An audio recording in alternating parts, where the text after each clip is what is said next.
Ya, selamat datang Pak Holil dan teman-teman ke video kali ini yang akan membahas mengenai Scrum dan Kanban.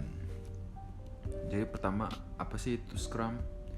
Scrum adalah framework yang bisa dibilang populer dan memfasilitasi kolaborasi antar para tim agar mereka bisa bekerja untuk mengatasi proyek-proyek yang kompleks. Nah, biasa Scrum-nya ini bagaimana sih cara kerjanya?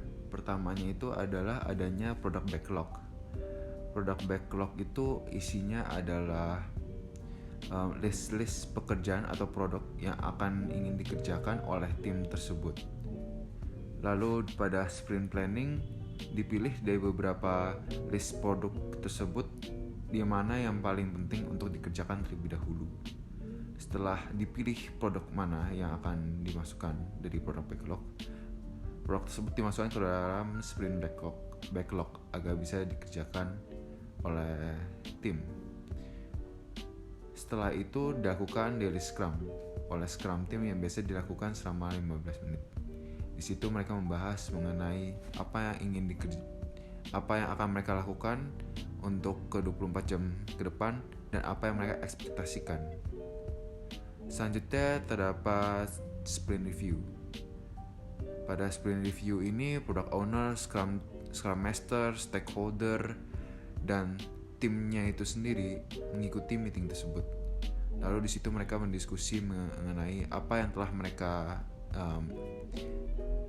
telah mereka selesaikan pada sprint sebelumnya. Lalu kemudian terdapat increment.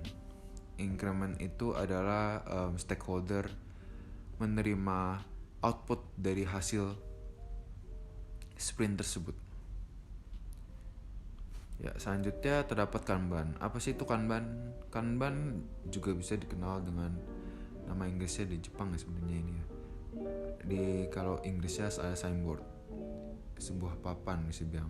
Jadi Kanban ini berfungsi untuk menjadi sistem visual untuk memanage pekerjaan yang telah dilakukan dan yang ingin dilakukan di dalam proses. Biasanya Kanban ini digunakan untuk mengidentifikasi ada bottleneck dan agar bisa diatasi bottleneck tersebut dengan cost yang efektif. Nah, bagaimana sih cara kerja Kanban tersebut? Kanban itu dibentuk seperti papan di mana terdapat 3 sektor, yaitu adalah to do, ongoing, dan done. To do itu adalah list-list pekerjaan yang ingin dilakukan, yang belum dilakukan. Selanjutnya terdapat ongoing adalah pekerjaan-pekerjaan yang sedang dilakukan oleh para tim, dan done adalah bagian pekerjaan-pekerjaan yang sudah selesai dilakukan oleh tim. Nah, apa sih bedanya Scrum dan Kanban? Ya, lebih baik kita bahas tentang kesamaannya terlebih dahulu ya. Scrum dan Kanban ini mempunyai prinsip yang sama, yaitu ada Lean dan Agile. Lalu kemudian mereka juga bertujuan untuk mengurangi jumlah energi atau waktu yang diperlukan di dalam proses.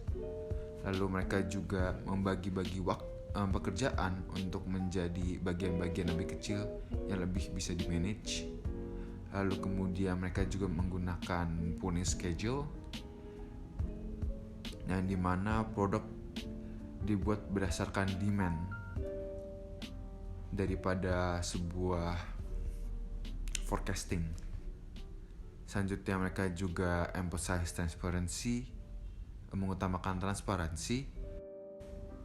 Dan selanjutnya mereka punya release plan juga selalu dioptimisasi, dan mereka berdua juga didesain dengan bantuan software ya. Oke, kita maju ke perbedaannya. Pertama, perbedaan Scrum dan Kanban pada cadence, yaitu waktunya.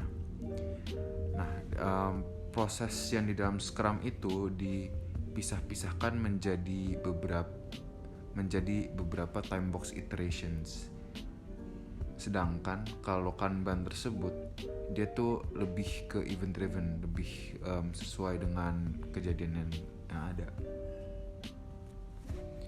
Selanjutnya pada rilis metodologi, bagian Scrum-nya, rilisnya hal-hal yang produk-produk yang telah jadi outputnya ada di pada bagian akhir sprint. Sedangkan kalau Kanban itu rilisnya secara continue. Untuk perubahan-perubahan yang ada, kalau pada Scrum tidak ada perubahan-perubahan yang bisa dilakukan selama pertengahan sprint. Sedangkan kalau pada Kanban perubahan bisa dilakukan pada kapanpun. Selanjutnya pada menambah produk-produk baru atau feature-feature baru tidak bisa dilakukan selama dalam iterasi kalau dalam Scrum. Sedangkan kalau di dalam Kanban, selama ada kapasitas yang masih terbuka, feature-feature baru atau produk-produk baru bisa ditambahkan. Nah, untuk bagian job roles Scrum ini mempunyai 3 yang penting, yaitu ada Product Owner, Scrum Master, dan Scrum Team.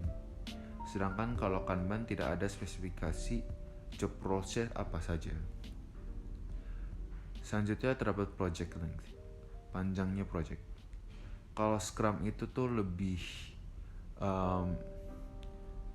cocok dengan project-project yang jangka panjang, sedangkan kalau Kanban itu lebih baik digunakan pada project-project yang diekspektasi dapat selesai dengan waktu yang cepat.